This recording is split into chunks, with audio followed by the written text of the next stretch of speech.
পরে যদি তুমি ঘুমাও, আল্লাহর পক্ষ থেকে একজন ফেরেশতা সারা রাত তোমার পাহারাদারি করবে। মনের থেকে যে ব্যক্তি এই কথা বলে আর এই অবস্থায় যদি এই বিশ্বাস নিয়ে যদি লোকটা মারা যায়, এই ঈমানদার আমার সুপারিশের মাধ্যমে কিয়ামতের ময়দানে সবচেয়ে লাভবান হয়ে যাবে। রাসূলুল্লাহ সাল্লাল্লাহু আলাইহি সাল্লাম সদকাতুল ফিতরের মাল জমা করছে। রমজান মাসে সদকাতুল ফিতর দিতে হয়, এই সদকাতুল ফিতরের মাল জমা করছে। মাল পাহারা দেওয়ার দায়িত্ব দিয়েছেন সাহাবী আবু হুরায়রা রাদিয়াল্লাহু তাআলা আনহুকে। তো আবু হুরায়রা রাদিয়াল্লাহু তাআলা আনহু বলেন, ওয়াক্কালানি রাসূলুল্লাহ সাল্লাল্লাহু আলাইহি ওয়াসাল্লাম ফি হিফজি যাকাতি রমাদান। রমজান মাসে সদকাতুল ফিতরের মাল পাহারা দেওয়ার জন্য আল্লাহ নবী আমাকে নিযুক্ত করলেন, আমাকে পাহারাদারি করার দায়িত্ব দিলেন। রাতের বেলা একজন চোর আসছে, আসার পর ফাজালা ইয়াহসু মিনাত তাআম, খাদ্যের গুদামের মধ্যে চোর হাত দিছে। হাত দেওয়ার পর খাদ্য চুরি করার জন্য চোর বারবার চেষ্টা চালায়। আবু হুরায়রা রাদিয়াল্লাহু তাআলা আনহু বলেন, ফাকুলতু লাহু, আমি তাকে বললাম, ফাআখাযতুহু, আমি চোরকে ধরলাম। ধরার পর আমি তাকে বললাম, লা আরফা'আন্নাকা ইলা রাসূলিল্লাহি সাল্লাল্লাহু আলাইহি ওয়াসাল্লাম, আল্লাহর কসম আমি তোমাকে আল্লাহর নবীর কাছে নিয়ে যাব। চোর আবু হুরায়রা রাদিয়াল্লাহু তাআলা আনহুকে বললেন, ইন্নী মুহতাজ, আমি অভাবী মানুষ, ওয়ালিয়ালুন ওয়া হাজাতুন শাদীদা, আমার দায়িত্বে পরিবার আছে, আমার অনেক সমস্যা।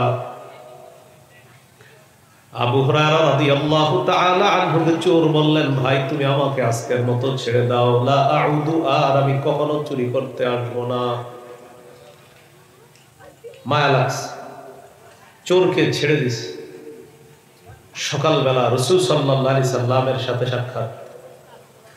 রাসূলুল্লাহ সাল্লাল্লাহু আলাইহি সাল্লাম আবু হুরায়রা রাদিয়াল্লাহু তাআলা আনহুকে বললেন, মা ফাআলা আসিরুকাল বারিহাতা ইয়া আবা হুরায়রা, নবীজি বললেন, আবু হুরায়রা, গত রাত তোমার বন্দী তোমার সাথে কি আচরণ করেছে, চোর তোমার সাথে কি আচরণ করেছে। এর মানে নবীকে আবু হুরায়রা ঘটনাটা জানানোর আগে আল্লাহ তাআলা ওহীর মাধ্যমে নবীকে পুরা রাতের ঘটনাটা জানায় দিয়েছে। সুবহানাল্লাহ। তো নবীজি বললেন, গত রাত চোর তোমার সাথে কি আচরণ করেছে, তোমার বন্দী কি আচরণ করেছে। আবু হুরায়রা রাদিয়াল্লাহু তাআলা আনহু বললেন, ইয়া রাসূলুল্লাহ, শাকা হাজাতান শাদীদাতান ওয়া ইয়ালান ফারাহিমতুহু, চোর অভিযোগ করেছে তার অনেক সমস্যা, চোরের দায়িত্বে তার পরিবার আছে, তার ছোট ছোট সন্তান আছে। বেচারার অভাবগ্রস্তের কথা শুনে আমার মনের মধ্যে দয়া লাগছে, ফারাহিমতুহু, আমি তার প্রতি দয়া করলাম। ফাখাল্লাইতু সাবিলা, চোরকে আমি ছেড়ে দিলাম। নবীজি বললেন, আবু হুরায়রা, কাদ কাযাবাকা ওয়া ইন্নাহু সায়াউদ, চোর তোমাকে মিথ্যা কথা বলছে। চোর আবার আগামীকাল আসবে, আজকে আবার আসবে। গতকালকে চোর তোমাকে মিথ্যা কথা বলছে, চোর আবার আসবে। তো আবু হুরায়রা রাদিয়াল্লাহু, ভাই উপরের আওয়াজ কমান, বাইরের আওয়াজ কমান, এদিকে বাড়ান, শব্দ দূষণ হচ্ছে। রাসূলুল্লাহ সাল্লাল্লাহু আলাইহি সাল্লাম বললেন, চোর আবার আসবে, চোর মিথ্যা কথা বলছে তোমার সাথে। তো আবু হুরায়রা রাদিয়াল্লাহু তাআলা আনহু বলেন, ফাআরাফতু আন্নাহু সায়াউদ লিকাউলিন নবী সাল্লাল্লাহু আলাইহি ওয়াসাল্লাম, ইন্নাহু সায়াউদ। আবু হুরায়রা রাদিয়াল্লাহু তাআলা আনহু বললেন, আমি নিশ্চিত হয়ে গেলাম চোর আবার আসবে, কারণ নবী বলছে চোর আসবে, তার মানে চোর শিওর আসবে। ফারাসাতুহু, দ্বিতীয় রাত আমি উট পেতে বসে রইলাম। আমি উট পেতে আসছি। 30 সেকেন্ডের জন্য একটু কথা বলি, 30 সেকেন্ড, মাইক ম্যানরাও শোনেন। পিছন থেকে দুইটা মাইক সামনের দিকে দিবেন, তাহলে এত কিছু লাগে না, টাকা খরচও কম হবে কর্তৃপক্ষের। এটা একটু মনে রাখবেন। এলাকাবাসী মনে করে কি অনেকগুলা মাইক দিলে মনে হয় হুজুর আইসা ফাটাবে।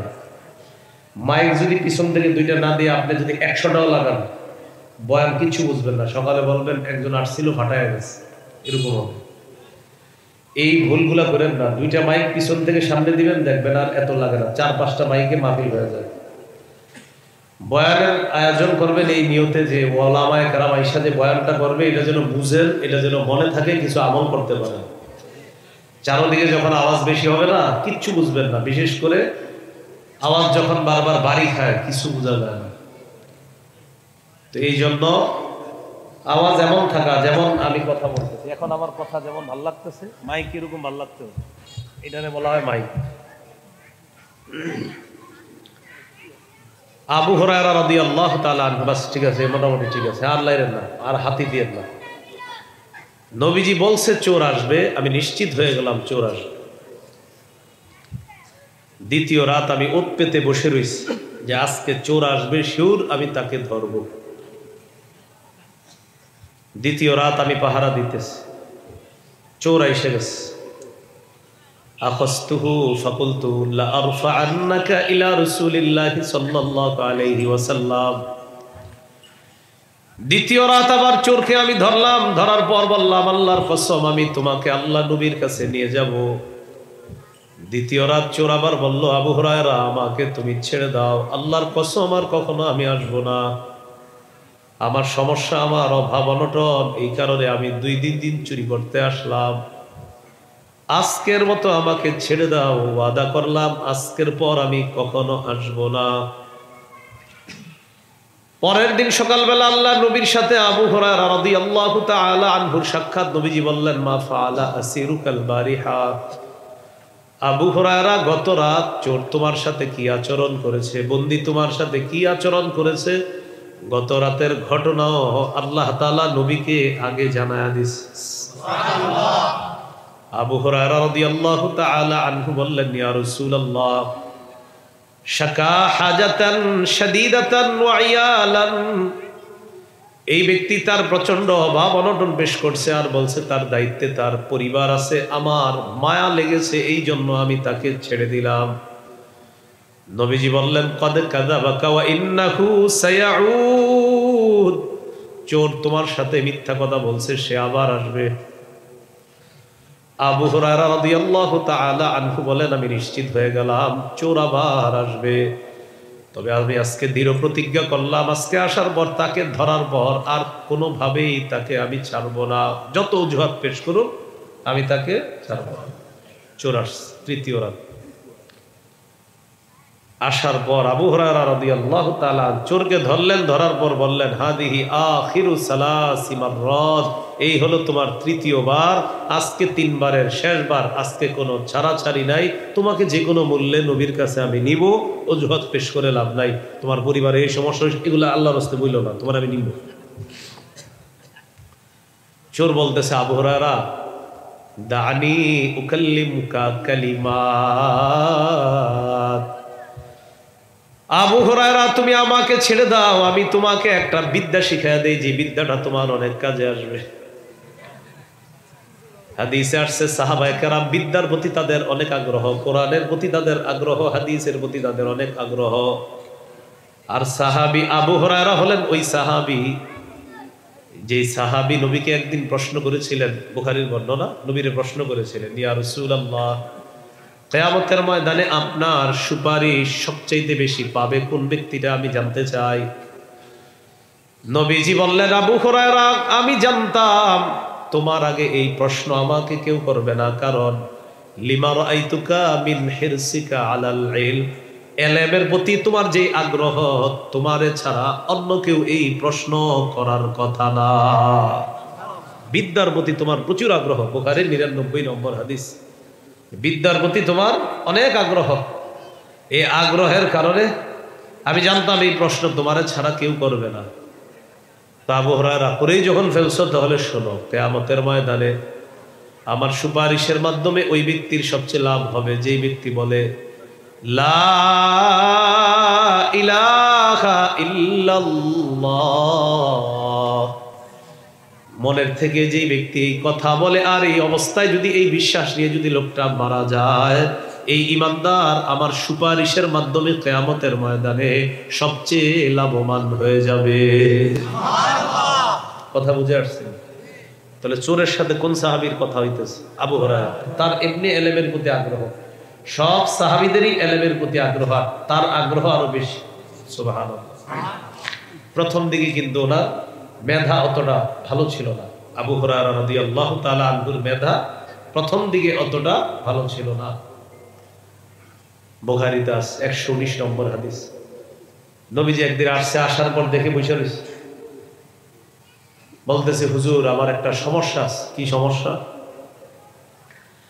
আপনার কাছে অনেক হাদিস শুনি কিন্তু ভুলে যাই, মনে রাখতে পারি না। নবীজি বললেন উবসুত রিদাআকা, তোমার চাদরটা বিছায় দাও। আবু হুরায়রা রাদিয়াল্লাহু তাআলা আনহু বলেন আমি আমার চাদর বিছাইলাম, বিছানোর পর নবীজিকে দেখলাম ফাগারাফা বিয়াদাই, আল্লাহ নবী দুই হাতে চাদরের মধ্যে কি যেন এইভাবে ঢাললেন। হাতে কিন্তু কিছু নেই, এইভাবে এমন করছে দুই হাত দিয়ে। আল্লাহ নবী চাদরের মধ্যে এমন করার পর বললেন এবার চাদরটা পেঁচাও, পেঁচানোর পর তোমার বুকের সাথে মিলাও। আবু হুরায়রা রাদিয়াল্লাহু তাআলা আনহু বলেন ফাযামামতুহু, ওই চাদর আমি বটলাম, বটার পর আমার বুকের সাথে আমি মিলাইলাম। আল্লাহর কসম, চাদর আমার বুকের সাথে মিলানোর পর এরপর থেকে আমি যা শুনি আর কখনো ভুলি না। এমনি তার আগ্রহ বেশি। চোরের সাথে তার কথা হইতেছে। কোন হাদিস চলতেছে? বুখারীর 2311 নম্বর হাদিস চলতেছে। তো আবু হুরায়রা রাদিয়াল্লাহু তাআলা আনহু যখন শুনলেন চোরের কাছ থেকে তোমার একটা বিদ্যা শিখাই, ছেড়ে দাও আমাকে। আবু হুরায়রা রাদিয়াল্লাহু তাআলা আনহু একটু দুর্বলতা কাজ করতেছে, বিদ্যা শিখাই ব্যাপার কি বিদ্যা? দুর্বলতা কাজ করতেছে মানে আজকেও ছেড়ে দিবে। চোর আবু হুরায়রা রাদিয়াল্লাহু তাআলা আনহুকে বললেন ইদা আওয়াইতা ইলা ফিরাশিকা ফাকরা আয়াতাল কুরসি, তুমি যখন বিছানায় যাবা, যাওয়ার পর আয়াতুল কুরসি তুমি তেলাওয়াত করবা। যদি আয়াতুল কুরসি পড়ে তুমি ঘুমাও, ফাইন্নাহু লা ইয়াজালা আলাইকা মিনাল্লাহি হাফিজ ওয়ালা ইয়াকরাবান্নাকা শাইতানুন হাত্তা তুসবিহা। আয়াতুল কুরসি পড়ে যদি তুমি ঘুমাও, আল্লাহর পক্ষ থেকে একজন ফেরেশতা সারা রাত তোমার পাহারাদারি করবে। সকাল পর্যন্ত শয়তান তোমার কাছে আসতে পারবে না। আবু হুরায়রা রাদিয়াল্লাহু তাআলা আনহু এত দামি একটা বিদ্যা শিখছে, শিখার কারণে চোরকে আবু হুরায়রা তৃতীয় রাতেও ছেড়ে দিলেন। ছেড়ে দিলাম, আজকে বিদ্যা শিখাইছো, ছেড়ে দিছি। পরের দিন আল্লাহ নবীর সাথে আবু হুরায়রা রাদিয়াল্লাহু তাআলা আনহুর সাক্ষাৎ। আল্লাহ নবী বলেন আবু হুরায়রা মা ফাআলা আসিরুকাল বারিহা, গত রাতে তোমার সাথে তোমার বন্দী কি আচরণ করছে বলো। আবু হুরায়রা বলে হুজুর গত রাত আমি তাকে ছাড়তে চেয়েছিলাম না, আমি দৃঢ় প্রতিজ্ঞাবদ্ধ ছিলাম যে কোনো মূল্যে তাকে আপনার কাছে নিয়ে আসব। ইয়া রাসূলুল্লাহ ইয়া হাবিবাল্লাহ, গত রাত সে আমাকে একটা বিদ্যা শিক্ষা দিয়েছে, এই বিদ্যা শিখানোর কারণে তাকে আমি ছেড়ে দিয়েছি। নবীজি বললেন কি বিদ্যা? আবু হুরায়রা বললেন হুজুর চোর আমাকে বলছে আমি যখন বিছানায় যাব তখন যেন আমি আয়াতুল কুরসি পড়ি। আয়াতুল কুরসি পড়লে সারা রাত নাকি একজন পাহারাদার আল্লাহর পক্ষ থেকে আমাকে পাহারাদারি করবে, ফজর পর্যন্ত শয়তান কাছে আসবে না। এই কথা শোনার পর আল্লাহ নবী বললেন কদ সাদাকাকা ওয়া ইন্নাহু কাযুব, আবু হুরায়রা গত রাত চোর তোমার সাথে সত্য কথা বলছে, যদিও সে দুনিয়ার সবচেয়ে বড় মিথ্যাবাদী। বলছে চোর গত 2 রাত তোমাকে মিথ্যা কথা বলছে, বাকি গত রাত অর্থাৎ তৃতীয় রাত তোমাকে যেটা বলছে কথাটা সত্য কথা, তবে সে দুনিয়ার সবচেয়ে বড় মিথ্যাবাদী। কিছুই বুঝতেছে না কি বলতেছে এগুলা। নবীজি ওই আবু হুরায়রা রাদিয়াল্লাহু তাআলা অবাক হয়ে যাচ্ছে, গত 2 রাতের কথা মিথ্যা, কালকের আমল শিখানো সত্য, কিন্তু সে আবার বড় মিথ্যাবাদী, এটা কেমন কথা? নবীজি বললেন তা'লামু মান তুখাতিবু মুনযু সালাসি লায়াল। আবু হুরায়রা, তুমি কি জানো গত 3 রাত কার সাথে তুমি কথা বলছো? হুজুর, কার সাথে কথা বলছো? নবীজি বলেন যাকা শাইতান। গত 3 রাত শয়তান চোরের রূপ ধারণ করে আসছে যাকাতের মাল, সদকার মাল চুরি করার জন্য। তুমি 3 রাত শয়তানের সাথে কথা বলছো। শয়তান প্রথম 2 রাত তোমাকে মিথ্যা কথা বলছে। কালকে আয়াতুল কুরসির আমলটা এটা সত্য কথা, তবে সে দুনিয়ার সবচেয়ে বড় মিথ্যাবাদী। বাস্তবিক অর্থে তুমি যদি আয়াতুল কুরসি পরে পাহারাদারি করো, তাহলে এই চোর আর আসবে না, মানে শয়তান আর তোমার কাছে আসবে না। এই জন্য বিছানায় গিয়ে আয়াতুল কুরসি পড়বেন না। কেন পড়বেন না? যদি শয়তান আইসা পড়ে, পইরা গেলে যদি শয়তান না সেই টেনশনে পড়ে না। কেন পড়ে না? যে আয়াতুল কুরসি পড়লে শয়তান আসবে না। শয়তান না আসলে টেলিভিশন কেমনে দেখবেন, নাটক সিনেমা কেমনে দেখবেন, রাত 3টা পর্যন্ত মোবাইলটা চালাইবেন কেমনে যদি শয়তান না আসে? এই টেনশনে অনেকে আয়াতুল কুরসি পড়ে না। যদি পইরা ফেলি আমি, তাহলে তো শয়তান আসবে না। পড়বেন নি সবাই ইনশাআল্লাহ? আল্লাহ তৌফিক দান করেন। তাহলে 5 ওয়াক্ত নামাজের পর আয়াতুল কুরসি পড়বেন, বিছানায় গিয়ে আয়াতুল কুরসি পড়বেন। খানা খাইতে ভুলে গেল, এই আমলটা ভুলবেন না, বলেন ইনশাআল্লাহ। এবার আমরা আয়াতুল কুরসিটা শুনি আল্লাহ কি বলে। আল্লাহু লা ইলাহা ইল্লাহু। আল্লাহ তাআলা বলেন আল্লাহ লা ইলাহা ইল্লাহু, তিনি ছাড়া কোনো ইলাহ নাই। বলেন তিনি ছাড়া কোনো ইলাহ নাই। এই বাক্যটি তাওহীদের বাক্য। তাহলে আয়াতুল কুরসির শুরুতে যে আছে লা ইলাহা ইল্লাহু, তিনি ছাড়া কোনো ইলাহ নাই, এই বাক্যটি কিসের বাক্য? বলেন তাওহীদের মৌলিক 4টি শর্ত। বলেন তাওহীদের মৌলিক 4 শর্ত। 1, আল্লাহ ছাড়া কোনো ইলাহ নাই, এই বিশ্বাস নিয়ে মরতে হবে। 2, আল্লাহ ছাড়া কোনো ইলাহ নাই, এই কথায় সামান্য সন্দেহ করা যাবে না। 3, আল্লাহ ছাড়া কোনো ইলাহ নাই, মুখে বলার সাথে সাথে অন্তরেও বিশ্বাস করা। মুখে এক, অন্তরে আরেক, এমনটি যদি হয় তাওহীদের শর্ত পূরণ হবে না। শর্ত নাম্বার 4, এই পৃথিবীতে যা কিছু আছে, আসমান জমিন, জান্নাত জাহান্নাম, লৌহে মাহফুজ, আরশ কুরসি তথা আল্লাহর যত সৃষ্টি আছে সবকিছুর চাইতে আল্লাহকে বেশি ভালোবাসা। এই হলো 4 শর্ত তাওহীদের। এবার আপনারা বলতে হবে না, আমি বলি, আপনারা খালি মিলান। 1 নম্বর, আল্লাহ ছাড়া কোনো ইলাহ নাই, এই বিশ্বাস নিয়ে মরা। 2 নম্বর, আল্লাহ ছাড়া কোনো ইলাহ নাই, এই কথায় সামান্য সন্দেহ করা যাবে না। 3 নম্বর, আল্লাহ ছাড়া কোনো ইলাহ নাই, যখন এটা মুখে বলতেছি সাথে সাথে অন্তরে বিশ্বাস করা। 4 নম্বর, সব সৃষ্টির চেয়ে স্রষ্টা আল্লাহ তাআলাকে বেশি ভালোবাসা। এই হলো তাওহীদের 4 শর্ত। শর্ত নাম্বার 1, আল্লাহ ছাড়া কোনো ইলাহ নাই, এই বিশ্বাস নিয়ে মৃত্যুবরণ করা।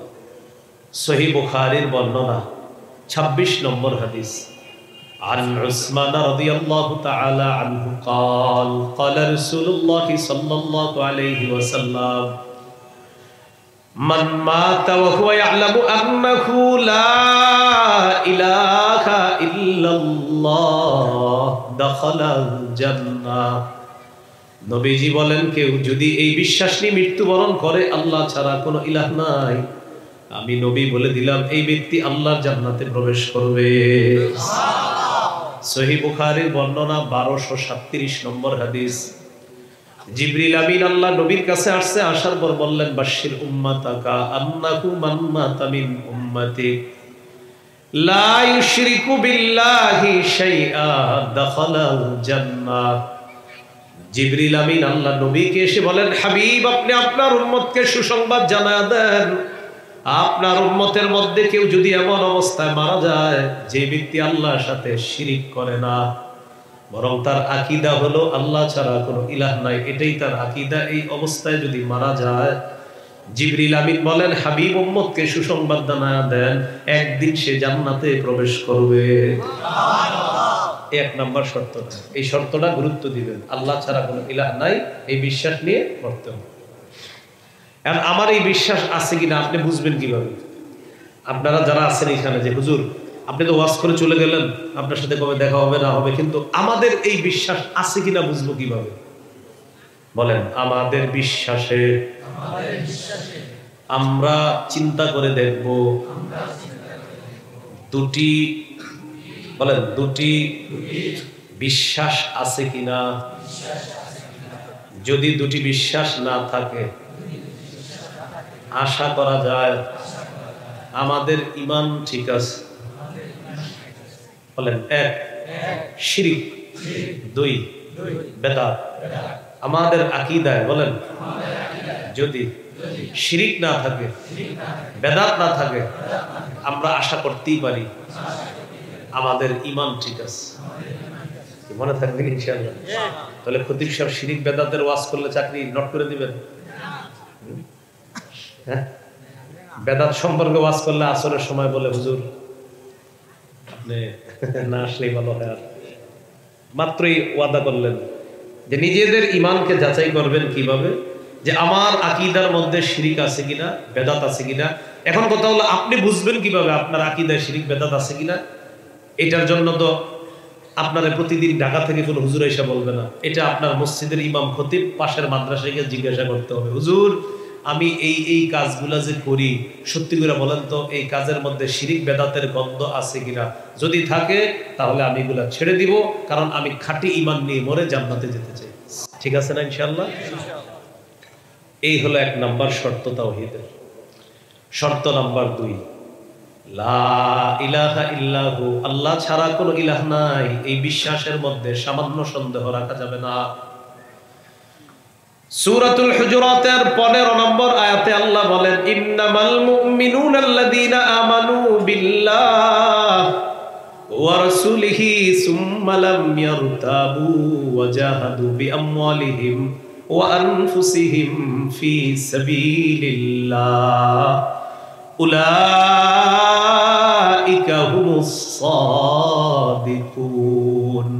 আল্লাহ তাআলা বলেন প্রকৃত ঈমানদার হলো তারা যারা আল্লাহকে বিশ্বাস করে, রাসূলকে বিশ্বাস করে, সুম্মা লাম ইয়ারতাবু, সামান্য সন্দেহ করে না, আল্লাহকে বিশ্বাস করে একটুও সন্দেহ করে না, রাসূলকে বিশ্বাস করে একটুও সন্দেহ করে না, জানমাল নিয়ে আল্লাহর রাস্তায় লড়াই করে। আল্লাহ তাআলা বলেন এই জাতীয় ঈমানদার যারা নারায়ণপুরের মধ্যে, এই জাতীয় ঈমানদার আছে যারা আল্লাহকে আল্লাহ মানে, রাসূলকে রাসূল মানে, যাদের মনের বিশ্বাস হলো এই, কখনো যদি জিহাদ ফরজ হয়ে যায় আমি জানমাল নিয়ে আল্লাহর রাস্তায় জিহাদ করব।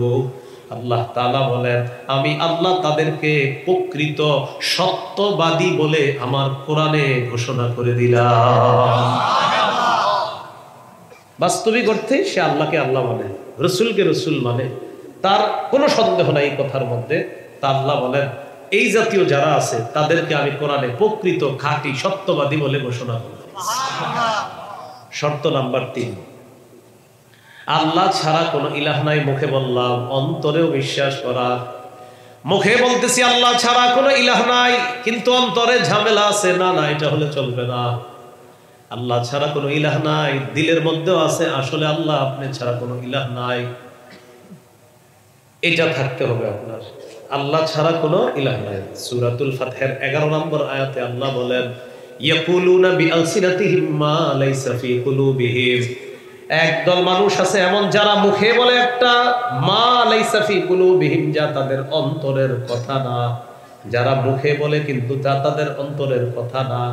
এই জাতীয় মানুষ যদি তালাশ করেন আমাদের বাংলাদেশও আপনারা অসংখ্য গণিত পাবেন। হঠাৎ হঠাৎ তারা টুপি লাগায়, হঠাৎ হঠাৎ হাতের মধ্যে তাসবিহ নেয়, আর আপনাদের সামনে মাইকে দাঁড়িয়ে বলবে আল্লাহকে বিশ্বাস করেন, রাসূলকে বিশ্বাস করেন। কিছুদিন পর দেখবেন এই লোকটার মুখ দিয়ে আল্লাহ বিরোধী কথা বের হয়। এই কিছুদিন পরে এরকম পাবেন, আবার কিছুদিন পরে ওরকমও পাবেন। এই এই মঞ্চে আসবে, এসে তাসবি থাকবে হাতে, মাথায় টুপি। ভাই আপনারা 5 ওয়াক্ত নামাজ পড়েন, রোজা রাখেন। প্রথমে আউযুবিল্লাহটা ভুল পড়বে, বিসমিল্লাহটাও ভুল পড়বে, এরপর আর কি বলবে? তো বলবে ভাই আপনারা সুন্দর মতো নামাজ পড়বেন, রোজা রাখবেন, সব ঠিক, হাতে কিন্তু তাসবি আছে। সুবহানাল্লাহ। যখন ঘটনাটা ঘটে গেছে এরপরে দেখবেন হ্যাঁ পুরাই পল্টি নিতেছে 420। বুঝলেন? আমার একটা তফসির আছে, আমার কি জানি আপনার সূরা বাকারার 246 থেকে 52 নম্বর আয়াতে পাবেন, আলোচনা যারা দেখেন পাবেন। সূরা বাকারার 246 থেকে 252, ওখানে আনছি যে রাষ্ট্রনায়ক কে হবে, কারা হবে, কাদেরকে বানানো দরকার। তো সেখানে বলছিলাম দোষ আমাদেরও আছে। আমাদের মাঝে কিছু মানুষ আছে, আমরা অপেক্ষায় থাকি চা দোকানের সামনে বসে বসে, কে কত দেয় এই অপেক্ষায়। তো এই জন্য হেরাও দেয়। হেরা দেয় কেন? ওই যে অপেক্ষা থাকে, ও আচ্ছা 500 দিয়েছে, ঠিক আছে, আচ্ছা আর অপেক্ষা, আবার চা খায় বসে বসে আরেকজনের অপেক্ষা থাকে। এই জাতীয় অসুস্থ আর গোবর মস্তিষ্ক নিয়ে কিছু মানুষও সমাজে আছে। এটা কিন্তু ওরা না, আমাদের মধ্যে এরকম। এই বললাম তো, এইখানে গ্রামেই পাবেন তালাশ করলে, যে এরকম অসুস্থ মস্তিষ্ক নিয়ে বসে আছে। তো এই লোক তো আপনারা টাকা দিবে, তো আপনার পিছে টাকা খরচ করতে করতে বেচারা নির্বাচন করতে 2, 4, 5 কোটি টাকা গেছে, তো এই টাকা তুলতে হবে না? তো এই জন্য তো রডের পরিবর্তে বাঁশ। দোষ তো আপনাদের, দোষ তো তার না। আপনি তারে খয়রাতি বানাইছেন কেন? নির্বাচন করতে হইলে টাকা খরচ করতে হবে, এটা কোথায় আছে? আল্লাহ বলছে ওয়ালাম ইউতা সাআতাম মিনাল মাল। বনি ইসরাইল বলছে তালুতরে যে বাদশা বানায় দিলেন, তালুতের কি যোগ্যতা, ওর তো টাকা পয়সা নাই। তখন আল্লাহ জবাব দিয়ে দিয়েছিলেন শামউইল নবীর মাধ্যমে যে বাদশা, রাষ্ট্রনায়ক, নেতৃত্বের জন্য টাকা পয়সা শর্ত না, শর্ত হলো জ্ঞান থাকা, কোরআন হাদিসের জ্ঞান যার মধ্যে আছে, এটা 1 নাম্বার। 2 নাম্বার যার দৈহিক সৌন্দর্যতা শক্তি আছে, এটা 2 নাম্বার। 1 নম্বরে আল্লাহ বলছে কোরআন হাদিসের জ্ঞান। এই জন্য কোরআন হাদিস যার মধ্যে আছে, তার মধ্যে আল্লাহর ভয় আছে। এই জাতীয় মানুষগুলোকে আগামীর প্রতিনিধি বানান, অন্তত গরিব তার ন্যায্য অধিকার থেকে বঞ্চিত হবে না ইনশাআল্লাহ। আল্লাহ বুঝার তৌফিক দান করুন। মনে আসেনি কোথায় আছে? 3 নাম্বার তাওহীদের শর্ত। ইয়াকুলুনা বিআলসিনাতিহিম মা লাইসা ফি কুলুবিহিম। তারা তাদের মুখ দিয়ে এমন কথা বলে যা তাদের অন্তরের কথা নয়, অন্তরের মধ্যে একটা, মুখের মধ্যে আরেকটা। এই হলো 3 নাম্বার শর্ত। যদি মুখে একটা অন্তরে আরেকটা থাকে, শর্ত পূরণ হবে না। মুখেও আল্লাহ ছাড়া কোনো ইলাহ নাই, অন্তরেও বিশ্বাস করা আল্লাহ আপনি ছাড়া কোনো ইলাহ নাই। এই বিশ্বাস বাড়ানোর জন্য বেশি বেশি কি করবেন? নির্জনে একা একা বসে, ঘরের একটা কামরার মধ্যে বসে, মসজিদের এক কোণার মধ্যে বসে প্রায় সময় আমলটা করবেন। বলেন লা ইলাহা ইল্লাল্লাহ, আস্তে আস্তে। হ্যাঁ, মানে এক তো মাঝে মাঝে আপনারা জিকির করেন, এটা ঠিক আছে। আরেকটা হলো মাঝে মাঝে একা একা, মনে করেন মসজিদের কোণায় বসে বসে অন্তরের মধ্যে এটা আনবেন, মুখে বলবেন লা ইলাহা ইল্লাল্লাহ। আপনার অন্তরের মধ্যে থাকবে আল্লাহ ছাড়া আসলে কোনো ইলাহ নাই, মুখেও বলতেছেন আল্লাহ ছাড়া কোনো ইলাহ নাই। তিরমিজির বর্ণনা ইল্লা ফুতিহাত লাহু আবওয়াবুস সামা হাত্তা তুফজিয়া ইলাল আরশ। আল্লাহর আসমানের সবগুলা দরজা খুলে দেওয়া হয়েছে, আপনার লা ইলাহা ইল্লাল্লাহ যেন আরশ পর্যন্ত পৌঁছে যায়। তিরমিজির বর্ণনা 3592 নম্বর হাদিস। তো লা ইলাহা ইল্লাল্লাহ বেশি বেশি পড়বেন। পড়ার সময় চিন্তা করবেন বাংলা অর্থটা। এক তো পড়তেছেন আল্লাহ ছাড়া কোনো ইলাহ নাই, এটা মুখ দিয়ে বলতেছেন, আর অন্তরে আসলে আল্লাহ ছাড়া কোনো ইলাহ নাই। বিবি ঘুমায়, সন্তান ঘুমায়, পাশের রুমটা খালি আছে, এই একা একা বৈশা কিছু বলে এইভাবে কয়েকদিন জিকির করেন, দেখবেন আপনার এত ভালো লাগবে। আল্লাহ তাআলা অন্তরে আল্লাহর প্রতি ভালোবাসা আল্লাহ তৈরি করে দেন। 3 নাম্বার শর্ত হলো। শর্ত নাম্বার 4, সবচেয়ে বেশি ভালোবাসতে হবে আল্লাহকে। সুবহানাল্লাহ। সহিহ বুখারীর বর্ণনা 16 নম্বর হাদিস। ক্বালা রাসূলুল্লাহ সাল্লাল্লাহু আলাইহি ওয়াসাল্লাম সালাসুন মান কুন্না ফীহি ওয়াজাদা হালাওয়াতাল ঈমান। নবীজি বলেন 3টা গুণ যার মধ্যে থাকবে সে ঈমানের স্বাদ গ্রহণ করতে পারবে। কয়টা গুণ? 1 নাম্বার আইয়াকুনাল্লাহু ওয়া রাসূলুহু আহাব্বা ইলাইহি মিম্মা সিওয়াহুমা। এই পৃথিবীতে আল্লাহ এবং তার রাসূল ছাড়া যা কিছু আছে সবকিছুর চাইতে আল্লাহকে বেশি ভালোবাসা, এরপর আল্লাহ রাসূলকে বেশি ভালোবাসা, এটা হলো 1 নাম্বার গুণ। 2 নাম্বার আইয়ুহিব্বাল মারআ লা ইউহিব্বুহু ইল্লা লিল্লাহ। কোন মুসলমানকে ভালোবাসবেন শুধু আল্লাহর জন্য, কোনো স্বার্থের জন্য না। তিন নম্বর, ওয়া আইয়াকরাহা আইয়াউদা ফিল কুফরি কামা ইয়াকরাহু আইয়ুকযাফা ফিন্নার। আগুনের মধ্যে পুড়ে যাওয়া যেমন আপনার অপছন্দ, কুফরি করাটাও তেমন আপনার অপছন্দ হতে হবে। কেউ যদি আপনাকে বলে তোমাকে 10 কোটি টাকা দিব তুমি আগুনের মধ্যে পুড়ে যাও, তখন আপনি বলবেন আগুনে পুড়ে গেলে আমার 10 কোটি টাকা দেওয়া হবে কি? পুড়ে গেলে তো মরেই গেলাম। যেমনি ভাবে আপনি 10 কোটি টাকার বিনিময়ে আগুনের মধ্যে পড়তে চান না, ঠিক তেমনি ভাবে কেউ যদি বলে 10 কোটি টাকা দিব কুফরি করো, আপনি তখন জবাব দিবেন 10 কোটি টাকার বিনিময়ে যেমন দুনিয়ার আগুনে আমি পড়তে চাই না, 10 কোটি টাকার বিনিময়ে কুফরি করে জাহান্নামের আগুনেও আমি পড়তে চাই না। এর মানে আপনি বুঝাইলেন আগুনে পুরা যেমন আমার অপছন্দ, কুফরি করাও আমার তেমন অপছন্দ। কোন মুমিনের অন্তরে যদি এই তিনটা বৈশিষ্ট্য থাকে, আজকে আপনি চিন্তা করবেন আল্লাহকে বেশি ভালোবাসেন কিনা, রসুলকে বেশি ভালোবাসেন কিনা, এটা 1 নাম্বার। 2 নাম্বার, এলাকার কোন মুসলমানকে আপনি কেন ভালোবাসেন, আল্লাহর জন্য কিনা। 3 নাম্বার, আগুনে পুড়ে যাওয়া এটা আপনার কাছে যেমন অপছন্দ, টাকা পয়সার সামনে আপনি কুফরি করা এটাও আপনার অপছন্দ। নবী বলেন এই 3টা গুণ যদি কারো মধ্যে থাকে, আল্লাহ তাআলা তার অন্তরের মধ্যে ঈমানের স্বাদ তৈরি করে দিবেন। যাই হোক, আমাদের আলোচনা হলো তাওহীদের 4 শর্ত। 4 নাম্বার হলো আল্লাহকে বেশি ভালোবাসা, এরপর রাসূলকে বেশি ভালোবাসা সাল্লাল্লাহু আলাইহি সাল্লাম। এই গেল আল্লাহু লা ইলাহা ইল্লাহু। এরপর আল্লাহ বলেন আল হাইয়ুল কাইয়্যুম। আল হাইয়্যু চিরঞ্জীব, আল কাইয়্যুম চির প্রতিষ্ঠিত। আল হাইয়্যু মানে হলো চিরঞ্জীব, যিনি কখনো মৃত্যুবরণ করে নাই, করবে না, মৃত্যু যাকে স্পর্শ করবে না, তিনি হলেন আল হাই। সূরা আর রহমানের 26-27 নম্বর আয়াতে আল্লাহ তাআলা বলেন কুল্লু মান আলাইহা ফান ওয়া ইয়াবকা ওয়াজহু রাব্বিকা যুল জালালি ওয়াল ইকরাম। সব ধ্বংস হয়ে যাবে, মহামহিম সম্মানের অধিকারী আপনার রব তিনি শুধু থাকবে, আর সব ধ্বংস হয়ে যাবে, সবাই মৃত্যুবরণ করবে, আল্লাহকে মৃত্যু স্পর্শ করবে না, এই জন্য তিনি হাই।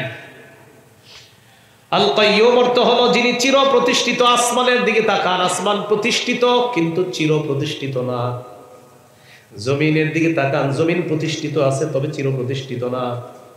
আশেপাশের স্কুল কলেজের সামনে, মাদ্রাসার সামনে দেখবেন লেখা আছে প্রতিষ্ঠিত 1900 অত সালে, মসজিদের সামনে লেখা প্রতিষ্ঠিত 1900 এত সালে, স্কুলের সামনে লেখা প্রতিষ্ঠিত এত সালে। চির প্রতিষ্ঠিত লিখতে কেউ পারবে না, কারণ এইগুলা সব ধ্বংস হয়ে যাবে। চির প্রতিষ্ঠিত একমাত্র একজন, তিনি কে? আল্লাহ। এটাই বললেন আল কাইয়্যুম। আসমান এইভাবে দাঁড়িয়ে আছে, আল্লাহর হুকুম আছে, জমিন এইভাবে দাঁড়িয়ে আছে, আল্লাহর হুকুম আছে। এই জন্য সূরা রুমের 26 নম্বর আয়াতে আল্লাহ বলেন ওয়া মিন আয়াতিহি আন তাকুমাস সামা ওয়াল আরদু বিআমরি। আল্লাহ তাআলা বলেন আসমান দাঁড়িয়ে আছে, এটা আল্লাহর নিদর্শন, এটা আল্লাহর হুকুমে দাঁড়িয়ে আছে। জমিন এইভাবে দাঁড়িয়ে আছে, এটা আল্লাহর নিদর্শন, আল্লাহর হুকুমে দাঁড়িয়ে আছে। মানুষ যদি আসমানের দিকে তাকায়, তাকানোর পর চিন্তা করে খুঁটি নাই, খুঁটি ছাড়া আসমান, এটা আবার কেমন আসমান? আল্লাহ তাআলা বলেন এটাই তো আমার কুদরতের নিদর্শন। সুবহানাল্লাহ। আল্লাহ বলেন ওয়াজআলনাস সামাআ সাকফাম মাহফুজা। আমি এই খুঁটি ছাড়া আসমান তোমাদের জন্য সুরক্ষিত ছাদ বানাইছি। সুবহানাল্লাহ। জমিনের উপর আমরা চলতেছি, জমিন আমাদেরকে নিয়ে হেলে দুলে পড়ার কথা ছিল, কারণ জমিনের নিচে পানি, পানির উপরে আমরা আছি ভাসমান। জমিনের উপর উচিত ছিল আমরা এইভাবে হেলে দুলে পড়ে যাওয়া, ঠিক না? আল্লাহ তাআলা বলেন জমিন কিভাবে স্থির আছে একটু কি চিন্তা করো না? এই যে জমিন হেলতেছে না, দুলতেছে না, এটাই তো আমার কুদরত, এটাই তো আমার নিদর্শন। জানোনি জমিনের নড়াচড়া আমি কিভাবে বন্ধ করে দিলাম? ওয়াজআলনাল জিবালা আওতাদা। আমি পাহাড়কে পেরেক হিসাবে জমিনের মধ্যে বসায়া দিয়া আমি জমিনের নড়াচড়া বন্ধ করে তোমাদের বসবাসের উপযোগী করে দিলাম। তাহলে আমরা বসবাস করতে পারতাম না, শুইতাম এভাবে হেলতো দুলতো খালি জমিন। আল্লাহ তাআলা বলেন পাহাড়কে পেরেক বসায়া দিছি, এই পেরেক দিয়ে জমিনের নড়াচড়া থামায়া তোমাদেরকে আমি আল্লাহ বসবাসের যোগ্য এই জমিন করে দিছি। তবে বলেন তবে এটা চিরপ্রতিষ্ঠিত না, আসমান চিরপ্রতিষ্ঠিত না, ততদিন থাকবে যতদিন আল্লাহর হুকুম আছে। জমিন এইভাবে থাকবে, আল্লাহর হুকুম আছে, আল্লাহ হুকুম করবে আসমান ফেটে যাবে, আল্লাহ হুকুম করবে জমিন শেষ হয়ে যাবে। চিরপ্রতিষ্ঠিত একমাত্র একজন আল কাইয়্যুম। এবার আমার সাথে বলেন ইয়া হাইয়্যু ইয়া কাইয়্যুম, ইয়া হাইয়্যু ইয়া কাইয়্যুম। কয়েকবার বলেন ইয়া হাইয়্যু ইয়া কাইয়্যুম, দিল থেকে কয়েকবার বলেন। আবার এবার থামেন। এইভাবে কয়েকবার আরবিতে আগে বলবেন ইয়া হাইয়্যু ইয়া কাইয়্যুম, এরপর বাংলায় বলবেন হে চিরঞ্জীব রব আল্লাহ, হে চিরপ্রতিষ্ঠিত রব আল্লাহ, আমার এই সমস্যা মেহেরবানি করে আপনি সমাধান করে দেন। নবীজি বলেন হাইয়্যু ইয়া কাইয়্যুম এই দুইটা হলো ইসমে আজম, আল্লাহ তাআলা মহাপবিত্র সম্মানিত দুটি নাম। এই দুটি ইসমে আজমের মাধ্যমে ইদা দুইয়া বিহা আজাবা, এই ইসমে আজমের মাধ্যমে যদি দোয়া করা হয় সাথে সাথে আল্লাহ তাআলা দোয়া কবুল করে নেন। লম্বা সময় পর্যন্ত বলবেন ইয়া হাইয়্যু ইয়া কাইয়্যুম, বারবার এইভাবে বলবেন। মসজিদের মাগরিবের নামাজের পর ইমাম সাহেব, মুয়াজ্জিন, খাদেম, মুসল্লি সবাই বের হয়ে গেছে, হালকা আলো জ্বলতেছে, সামনে শীতকাল, চাদরটা মুড়ি দিয়ে এক কোনায় বসে যান মসজিদের। বসার পর লম্বা সময় বলেন ইয়া হাইয়্যু ইয়া কাইয়্যুম, ইয়া হাইয়্যু ইয়া কাইয়্যুম। অনেকক্ষণ বলার পর বলবেন ও চিরঞ্জীব রব আল্লাহ, ও চিরপ্রতিষ্ঠিত রব আল্লাহ, আমার মেয়েটা 3 বছর বিয়ে দেওয়ার কত চেষ্টা করতেছি, হচ্ছে না মাওলা। হাদিসের মধ্যে আসছে আপনার নবী বলছে এই দুই নামের উসিলায় দোয়া করলে নাকি আপনি দোয়া কবুল করেন। আল্লাহ ইয়া হাইয়্যু ইয়া কাইয়্যুম বলে আপনাকে কতক্ষণ ডাকলাম, মেহেরবানি করে আমার সমস্যার সমাধান করে দেন। আল্লাহ নবী বলেন ইয়াকিনের সাথে যদি এই দুই নাম নিয়ে কেউ দোয়া করে আল্লাহ তাআলা অবশ্যই তার দোয়া কবুল করবেন। ইসমে আজম কি নাম? এই দুইটা হলো ইসমে আজম, হাইয়্যু ইয়া কাইয়্যুম। এর উপরে আল্লাহ বলেন লা তাখুযুহু সিনাতু ওয়ালা নাওম, আল্লাহ তাআলাকে তন্দ্রা স্পর্শ করে না, নিদ্রা স্পর্শ করে না। তন্দ্রা কোনটা? না, জীবনী, মানে ঘুমান নাই কিন্তু ঘুম ঘুম ভাব, আর নিদ্রা হলো ঘুমিয়ে গেছে। قال رسول الله صلى الله عليه وسلم إن الله لا ينام ولا ينبغي له أن ينام। নবীজি বলেন নিশ্চয়ই আল্লাহ তাআলা ঘুমান না, ঘুমানো আল্লাহর জন্য শোভাও পায় না। সুবহানাল্লাহ। নবীজি বলেন নিশ্চয়ই আল্লাহ ঘুমান না, ঘুমানো আল্লাহর জন্য শোভাও পায় না। এই হলো লা তাখুযুহু সিনাতু ওয়ালা নাওম। আমরা কত নাফরমানি করি, রাতের বেলা যখন ঘুমাই একটু চিন্তা করা দরকার আমি কত আরামে ঘুমাই। আমি হলাম সৃষ্টি, আর আমার স্রষ্টার কোনো ঘুম নাই, তন্দ্রা নাই। আমার রব আমারে দেখতেছে, আমার ঘুমটাও আল্লাহ দেখতেছে। দেখছেন লাহু মা ফিস সামাওয়াতি মান যাল্লাযী ইয়াশফাউ ইনদাহু ইল্লা বিইজনিহি লাহু মা ফিস সামাওয়াতি ওয়া মা ফিল আরদ। আল্লাহ তাআলা বলেন আসমান এবং জমিনের যা কিছু আছে সব তার। বলেন আসমান জমিনের সব কার? আল্লাহ। আমরা কার? আল্লাহ। আসমান কার? আল্লাহ। সৃষ্টি কার? আল্লাহ। তাহলে আমরা চলবো দুনিয়াতে, হুকুম হবে কার? আল্লাহ। আবার বলেন আসমান কার? আল্লাহ। জমিন কার? আল্লাহ। আমরা কার? আল্লাহ। সৃষ্টি কার? আল্লাহ। সৃষ্টির উপর হুকুম জারি হবে কার? আল্লাহ। লাহুল খালকু ওয়াল আমর, সৃষ্টি তার, হুকুমও হবে তার। এই জন্য 2 রাকাত অতিরিক্ত নফল নামাজ ডেলি পড়বেন, পুরা বলবেন আল্লাহ মৌলিক 4 গুণওয়ালা একজন শাসক আমাদেরকে বানায় দাও। যেই শাসকের 1 নাম্বার গুণ হবে নামাজ প্রতিষ্ঠিত করা, 2 নাম্বার গুণ হবে যাকাত প্রতিষ্ঠিত করা, 3 নাম্বার গুণ হবে সৎ কাজের আদেশ করা, 4 নাম্বার গুণ হবে অসৎ কাজের নিষেধ করা। সূরা হজ 41 নম্বর আয়াতে আছে। আল্লাহ তাআলা বলেন এই 4 গুণওয়ালা শাসক আল্লাহর কাছে যাইতে হবে, এটা প্রথম দোয়া। দ্বিতীয় দোয়া করে বলবেন, আল্লাহ আপনার শুকরিয়া, আমাদের দেশের প্রধান এখন কোনো নারী না, কেনা ভবিষ্যতে যেন কোনোদিনও নারী প্রধান আমাদের দেশে না হয়। কেন? সবাই বলেন কেন? আরো জোরে বলেন, আরো জোরে বলেন।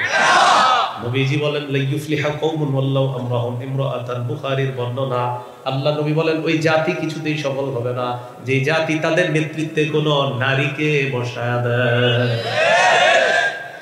এই জন্য দেখেন আমেরিকা ঠিকই হাদিস নিয়ে গবেষণা করে, এই জন্য যতই তদুরবুদুর করেন নারীকে কিন্তু তারা বসায় না, খালি চাপাবাজি করে, কয় নারীর অধিকার, নারীর অধিকার। এই কথা বইলা আমাদেরকে ওষুধ টিকি খাওয়ায়, কিন্তু নিজেরা কিন্তু নারী বসায় না, কারণ জানে নারী বসাইলে আমরা শেষ। এরা জানে যে নারী বসাইলে এরা শেষ হবে, এই জন্য খালি আমগু উপরে চাপায় দেয়। নিজেরা কিন্তু আপনার দেখবেন এই মনে হচ্ছে এই নারী হয়ে গেল আমেরিকার প্রেসিডেন্ট, কিন্তু মুহূর্তেই শুনবেন না কোনোভাবেই না। কারণ বেঈমান যারা আছে, বেঈমানরা আমার নবীর হাদিস নিয়ে গবেষণা করে, গবেষণা করে করে মুসলমানদের উপরে নারীদেরকে চাপায়া দিয়া নিজেরা পুরুষ শাসকের ক্ষমতা নিজেরা। আফগানিস্তান একবারে ভালোভাবে চিনছে, চিনার পর একদম এমন ভাবে একদম বাইর করে দিছে। 3 বছর আগে আফগানিস্তানকে কেউ গণে নাই, এখন আফগানিস্তান বলে তোমাদেরকে গোনার টাইম নাই। কথা কি বুঝে আসছে? বুঝতে পারছে আফগানিস্তান, এদেরকে চিনছে আফগানিস্তান, আমরা এখনো চিনি নাই। যার প্রমাণ হলো বৃষ্টি থেকে বাঁচার জন্য এখন ঝর্ণার নিচে আছি আমরা। যাই হোক, তো কি বলতেছিলাম, লাহু মা ফিস সামাওয়াতি ওয়া মা ফিল আরদ, আসমান জমিনের সবকিছু তার। মান যাল্লাযী ইয়াশফাউ ইনদাহু ইল্লা বিইজনিহি, আল্লাহ তাআলা বলেন কে আছে এমন আমার হুকুম ছাড়া সুপারিশ করবে? কি বলতেছে? কে আছে এমন আল্লাহর হুকুম ছাড়া সুপারিশ করার ক্ষমতা রাখে? আল্লাহ তাআলা বুঝাইতে চায় আমার হুকুম ছাড়া কেউ সুপারিশও করতে পারবে না। সহিহ বুখারীর বর্ণনা 4712 নম্বর হাদিসের মধ্যে আছে, সর্বশেষ আল্লাহ নবী যখন আরশের নিচে সিজদায় পড়ে যাবে, নবীজিকে আল্লাহ তাআলা বলবেন ইরফা রাসাক, হাবিব আপনি মাথা উঠান, কুল তুসমা, আপনি বলেন আপনার কথা শোনা হবে, সাল তু'তা, আপনি চান আপনাকে দেওয়া হবে, ওয়াশফা তুশাফা, আপনি সুপারিশ করেন, আমি আল্লাহর ওয়াদা আপনার সুপারিশ মঞ্জুর করা হবে। সুবহানাল্লাহ। কথা কি আল্লাহর হুকুম থাকতো, নবীজির সুপারিশের হুকুমটা আল্লাহ করছে। এইটাই বলে মান যাল্লাযী ইয়াশফাউ ইনদাহু ইল্লা বিইজনিহি, যে আল্লাহর অনুমতি ছাড়া কে আছে এমন যে সুপারিশ করতে পারে। ওয়ালা ইউহিতুনা বিশাইইম মিন ইলমিহি ইল্লা বিমা শাআ, মাসকার রয়েছে ইয়ালামু মা বাইনা আইদিহিম ওয়া মা খালফাহুম, তাদের সামনে পিছনে যা কিছু আছে সব তিনি জানেন, সব আল্লাহ জানেন। ওয়ালা ইউহিতুনা বিশাইইম মিন ইলমিহি ইল্লা বিমা শাআ, তারা সবাই আল্লাহর ইলম বেষ্টন করতে পারবে না, ধারণ করতে পারবে না, ততটুকু পারবে যতটুকু আল্লাহ চান। এরপরে আল্লাহ বলেন ওয়ালা ইয়াউদুহু হিফযুহুমা, আসমান জমিন সংরক্ষণে আল্লাহকে ব্যাগ পেতে হয় না, কষ্ট পেতে হয় না। আমি আসার পর অনেকে জিজ্ঞাসা করছে হুজুর কষ্ট হইছে আসতে, তখন আমরা বলি হ্যাঁ ভাই জ্যাম ছিল, একটু ওই জায়গায় ঝামেলা হয়েছে। আল্লাহ তাআলা বলেন আসমান জমিন সংরক্ষণে আমি আল্লাহর কোনো কষ্ট হয় না, ব্যাগ পেতে হয় না, কোনো সমস্যা হয় না। ওহুয়াল আলী, তিনি ঊর্ধ্বে, আল আজিম, তিনি মহান। ওহুয়াল আলিয়্যু, তিনি অধিক ঊর্ধ্বে, আল আজিম, তিনি মহান। আজকে পর্যন্তই। আল্লাহ তাআলা আমাদের সকলকে, মনে আছে না আয়াতুল কুরসি কখন পড়বেন? আমার আর ঘুমানোর আগে বিদ্যাটা আবু হুরায়রা রাদিয়াল্লাহু তাআলা আনহু কে শিখাইছে? ইবলিস। তো ইবলিস কয় তুমি এটা পড়বা, আমি আসবো না। এজন্য আমরা পড়বো না যাতে ও আসে, এজন্য আমরা পড়তে হবে যাতে ও না আসে। আল্লাহ আমাদের সকলকে আয়াতুল কুরসির শিক্ষা সব জীবনে বাস্তবায়ন করার তৌফিক। আয়াতুল কুরসি হলো পবিত্র কোরআনের সবচেয়ে মহামর্যাদাপূর্ণ আয়াত। আবু দাউদের হাদিস, 1460 নম্বর হাদিস। এই হাদিসের বর্ণনাকারী উবাই ইবনে কাব রাদিয়াল্লাহু তাআলা। উবাই ইবনে কাব রাদিয়াল্লাহু তাআলা আনহুকে রাসূলুল্লাহ সাল্লাল্লাহু আলাইহি সাল্লাম বললেন আইয়ু আয়াতিন মাআকা মিন কিতাবিল্লাহি আযম। উবাই ইবনে কাব রাদিয়াল্লাহু তাআলা আনহুকে রাসূল সাল্লাল্লাহু আলাইহি সাল্লাম জিজ্ঞাসা করলেন তোমার সাথে আল্লাহর যে কোরআনের আয়াতগুলো আছে এই আয়াতের মধ্যে তোমার কাছে সবচেয়ে মহামর্যাদাপূর্ণ আয়াত কোনটি?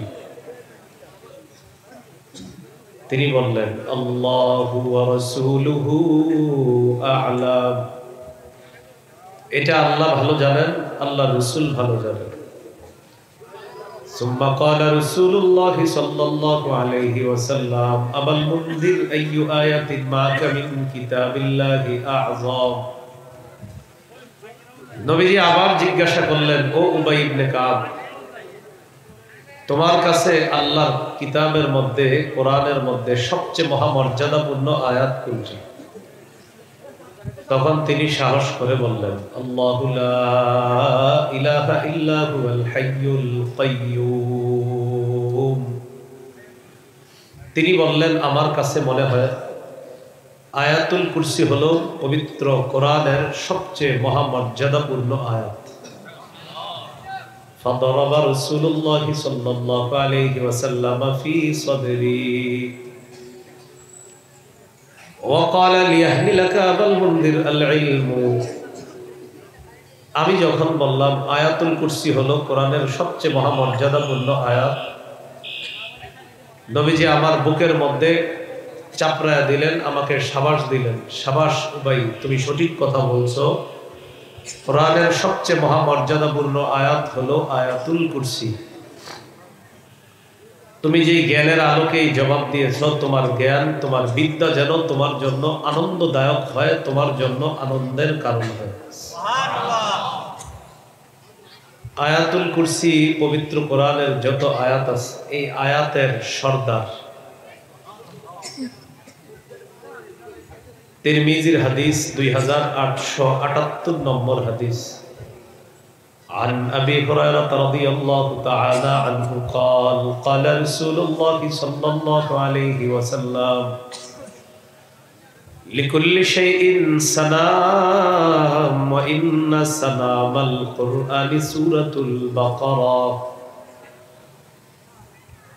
فيها آية هي سيدة آي القرآن। নবীজি বলেন, প্রত্যেকটি জিনিসের একটি চূড়া আছে, সর্বোচ্চ চূড়া। পবিত্র কোরআনের সর্বোচ্চ স্তর হলো সূরাতুল বাকারা। নবী বলেন, সূরা বাকারার মধ্যে এমন একটি আয়াত আছে যে আয়াত হলো পবিত্র কোরআনের যত আয়াত, এই আয়াতের সর্দার। হিয়া আয়াতুল কুরসি, এই আয়াত হলো আয়াতুল কুরসি। তাহলে আয়াতুল কুরসি মহামর্যাদাপূর্ণ আয়াত। আয়াতুল কুরসি পবিত্র কোরআনের যত আয়াত আছে আয়াতের সর্দার। হাদিসের একটা কিতাব আছে মাজমাউজ জাওয়ায়েদ, 6 নম্বর খণ্ড, 324 নম্বর পৃষ্ঠা। قال رسول الله صلى الله عليه وسلم والذي نفسي بيده إن لها لسانا وشفتين تقدس الملك عند ساق العرش। নবী বলেন, আল্লাহর কসম, আয়াতুল কুরসির একটা জিহ্বা আছে, দুইটা ঠোঁট আছে। আল্লাহর আরশের কাছে আয়াতুল কুরসি সদা সর্বদা আল্লাহর পবিত্রতা বর্ণনা করে। প্রত্যেক 5 ওয়াক্ত নামাজের পর আয়াতুল কুরসি পড়ার অভ্যাস করে নেবেন, আল্লাহ তৌফিক দান করেন। আমিন। বুলুগুল মারাম হাদিসের কিতাব 97 নম্বর হাদিস। قال رسول الله صلى الله عليه وسلم من قرأ آية الكرسي دبر كل صلاة مكتوبة لم يمنعه من دخول الجنة إلا الموت। নবীজি বলেন, 5 ওয়াক্ত ফরজ নামাজের পর যদি কেউ আয়াতুল কুরসি তেলাওয়াত করে নিয়মিত, ওই ব্যক্তি আর জান্নাতের মাঝখানে বাঁধা শুধু মৃত্যু, সে মরবে আর জান্নাতের মেহমান হবে। সুবহানাল্লাহ। আল্লাহ আমাদের সকলকে 5 ওয়াক্ত নামাজের পর আয়াতুল কুরসি এইটা যেন আমরা নিয়মিত আমল করতে পারি, আল্লাহ তৌফিক দান করেন। আমিন।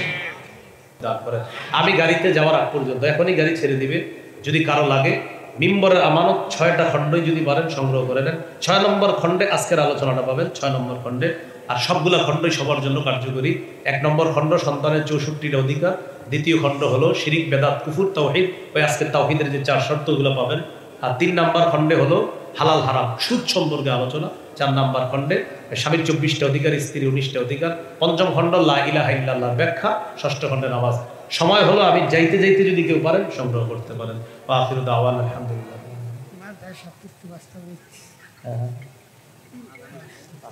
আচ্ছা আচ্ছা, আপনারা আগে বললেন তো। আরে আচ্ছা আচ্ছা ভাই, বসেন বসেন বসেন বসেন, রুমাল পাঠাই দেবেন। আরে এটা আগে আমার কাজ দিতেন তাহলে তো হইতো। আচ্ছা আপনারা উঠছেন না, মাদ্রাসার জন্য একটু দান করেন ভাই, একটু রুমাল নিয়ে যান। মাশাআল্লাহ মাশাআল্লাহ, আপনারা তো আগে আগে লিখে দিতেন তাহলে দিত। মাশাআল্লাহ মাশাআল্লাহ। নুরানি তালিমুল কোরআন হাফিজিয়া মাদ্রাসা, এর জন্য আমরা দান করি সবাই।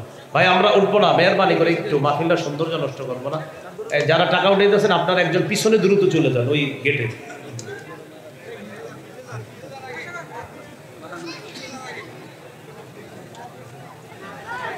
ভাই আপনারা যাবেন না, নামাজ হবে, নামাজের পরে আলোচনা হবে ইনশাআল্লাহ। আপনারা থাকবেন মাহফিল ইনশাআল্লাহ। হুজুর তো বাকি আছে না? নামাজের পর ইনশাআল্লাহ রুহানি আলোচনা হবে ইনশাআল্লাহ। হযরত আসবে, হুজুরের আলোচনা খুবই গুরুত্বপূর্ণ আলোচনা। আসসালামু আলাইকুম।